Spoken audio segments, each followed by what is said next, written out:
Leaked Epstein files is threatening an immediate end to Starmer's career. Moments ago, Parliament insiders confirmed 200 Labour MPs are ready to stab him in the back. How many hours does Starr have left? And why is London openly discussing a coup? I knew of his association with Epstein, but had I known then...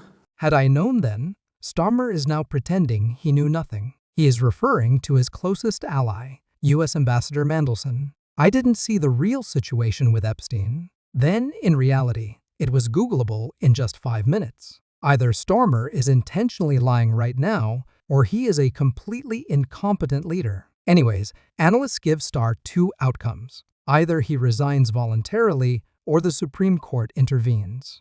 I am sorry. Sorry for what was done to you. Sorry that so many people with power failed you. It gets worse. Washington has just leaked that Jeffrey Epstein was regularly receiving British state secrets, the classified £500 billion Europe's bailout. Epstein got it firsthand. While Britons were suffering in poverty, Starmer's closest friends were selling state secrets. About disaster has happened right now for Starr. He has managed to enrage the ultimate ally, Donald Trump. Appointing Mandelson as U.S. ambassador has directly destroyed relations between the nations. American trust in London is plummeting to zero. Polls show Starmer has lost 69% of support. His own MPs are ready to do anything to save the party's reputation. And Starmer continues to dig his own political grave. I have no right to publish all documents. It would breach national security. Parliament has exploded in a fury. Instead of an independent committee, Starmer assigns the check to his own secretary. Thousands of protests are raging across the country. The main slogan, Starmer, is guilty of selling state secrets to Epstein. The petition for his resignation has already hit 187,000 votes. Why is he refusing to publish the documents? How many more shadow MPs does Starmer not know about? I was lied to. I didn't see the whole picture. Critics are asking how he intended to negotiate with China or Putin. So, Wall Street analysts give an almost 95% chance Starmer will be removed this year. Millions of dollars are at stake. On top of that, the US DOJ has attacked Starr. It has been revealed that Epstein sent a direct transfer of $75,000 to Starr's friend. The reason insider trading on British secrets Starmer stayed silent. He gave power to a man linked to the girls on Epstein's island. The opposition claims Starmer knew everything. Now the question is, was he in on it? How many thousands of dollars did Starr manage to hide? Every excuse Starmer makes only makes it worse. Plotting MPs need just 81 letters to trigger a leadership challenge. 200 of Starmer's own party are ready right now to end him. Already, 2 new candidates for Prime Minister are being openly discussed. In just 1 year of rule, Starmer has managed to achieve accusations of links to Epstein, over 200,000 sexual offense, 52,000 stabbing attacks, and up to 1,000 illegals on boats per day. Thousands of protesters have branded Starr the worst ruler in entire British history. Starmer loves to preach about stability, but the hard numbers are screaming the exact opposite. Nigel Farage says he has unleashed a calculated financial terror against his own people. The figures are absolutely staggering. Starr has slammed the British public with a £40 billion tax hike. This is the largest tax rate recorded since 1993. He promised to protect the working class, but he is bleeding them dry. And who pays the ultimate price for his incompetence? The most vulnerable citizens of the nation. In a move of pure cruelty, he stripped winter fuel payments from 10 million pensioners. And now, nation witnesses that Epstein received the state secrets on €500 million.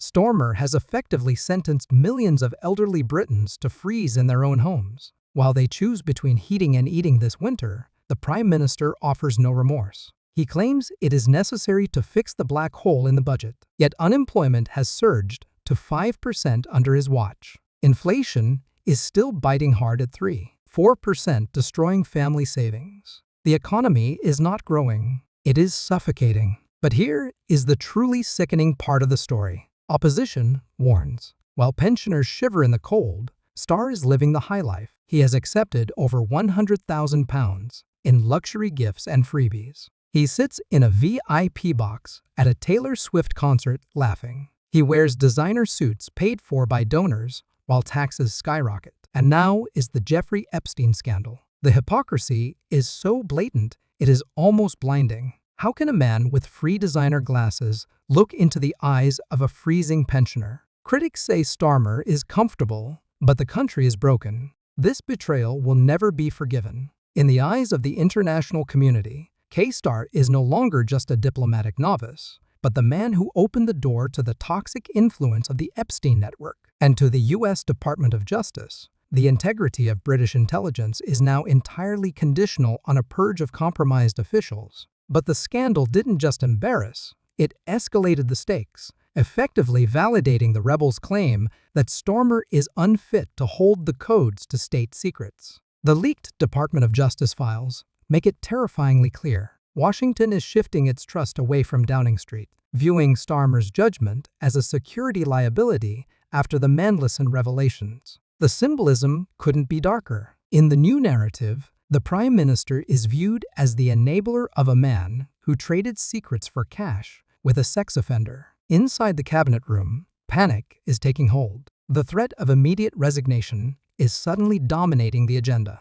In the parliamentary rooms, MPs are openly discussing the previously unthinkable, a strategic decapitation where the party removes Starmer to halt the bleeding. The backbenches view the confirmed $75,000 payment from Epstein to Mandelson as proof of a moral vacuum. What began as a vetting error has rapidly evolved into an indictment of the entire leadership. Britain, historically a beacon of rule of law, now finds itself led by a man accused of willful blindness to corruption. This is not just a media storm. It's a fundamental stress test of the Labour Party's instinct for self-preservation. The crisis is now fundamentally about criminal culpability, not just political optics. On top of the financial treason, the streets of Britain have effectively surrendered to a wave of unchecked violence. Starmer was the director of public prosecutions during some of the darkest chapters of judicial failure. He had access to the files on the industrial-scale abuse in Rotherham and Rodale.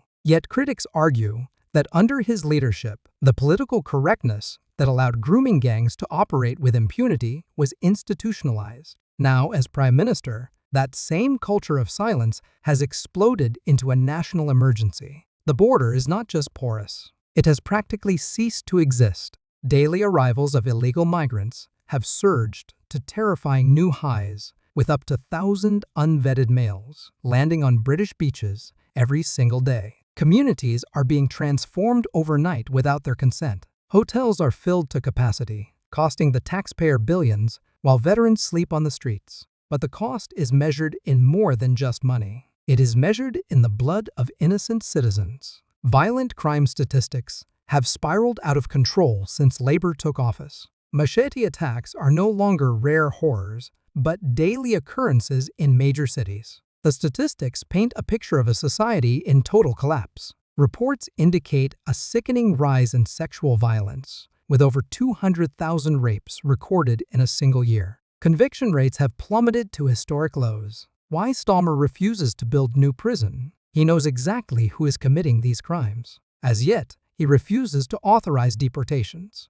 The tough-on-crime rhetoric was pointless from the start. The public is living in a state of constant terror. Parents are afraid to let their daughters walk home after dark. Shop owners are watching their livelihoods destroyed by looting gangs who know the police will not respond. This is the legacy of a former prosecutor who turned his back on the victims. He has prioritized the human rights of violent offenders over the safety of law-abiding families. The grooming gangs are not history. They are actively evolving. Intelligence reports suggest that criminal networks are using the small boats route to import new foot soldiers. The police have lost control of the streets to feral gangs armed with zombie knives. Every time a machete is wielded in London, the public remembers who is in charge. Farage warns Starmer promised to smash the gangs, but the gangs have smashed the rule of law. His refusal to implement a militarized border force is seen as an invitation to the world's criminals. While he focuses on prosecuting speech online,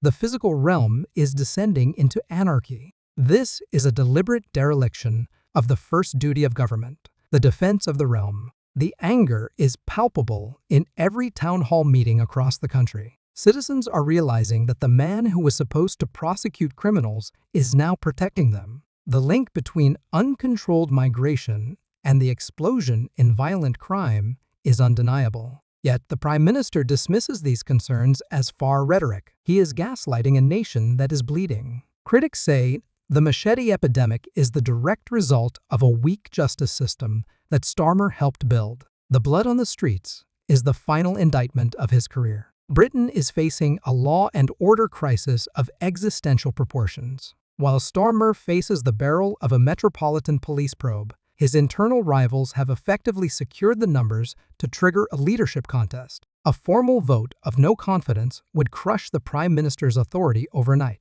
Cabinet ministers are paralyzed, watching as the press exposes how Mandelson leaked sensitive data on the €500 billion bailout, a move legal experts explicitly described as treasonous. The Prime Minister's office is scrambling, awaiting a verdict from the public that appears already delivered. Starmer's refusal to publish the full security advice is being priced by the electorate as an act of pure cover-up. The UK is suddenly facing the cold reality of a leader paralyzed by his own secrets. No spin doctor can step forward to save Starmer from this decisive breach of trust. The immediate legal threat now outweighs even the electoral peril. Political analysts predict a total collapse in labor polling as the public connects the Prime Minister directly to the Epstein payroll. The entire Star premiership is currently operating on life support. Detectives are reportedly preparing to widen the net to investigate who else knew about the insider trading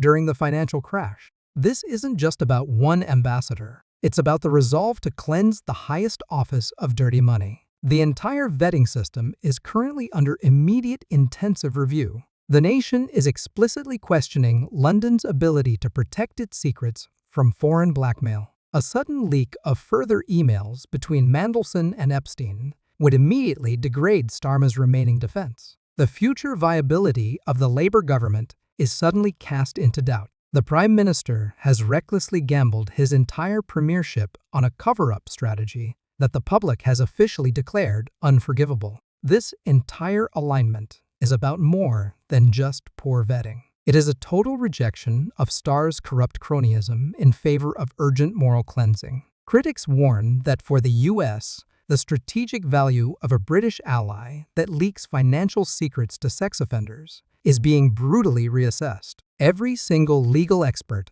understands that the court will not tolerate a Prime Minister who obstructs a police investigation. The realistic prospect of a criminal indictment for misconduct in public office is now overshadowing every decision made in Number 10. This scandal represents a catastrophic betrayal of the promise to restore integrity. The Prime Minister is struggling to explain why he handed power to a man who sold out the nation for $75,000. The deafening silence from the Labour front bench confirms that Starmer is no longer considered a viable leader. The political cost of ignoring the Mandelson files has suddenly skyrocketed beyond the party's ability to survive. The cabinet is being brutally forced to choose between loyalty to a damaged leader and electoral annihilation. The whip's office is quietly modeling the devastating impact of a snap election held under the shadow of the Epstein connection. Betting markets are already pricing in a resignation within months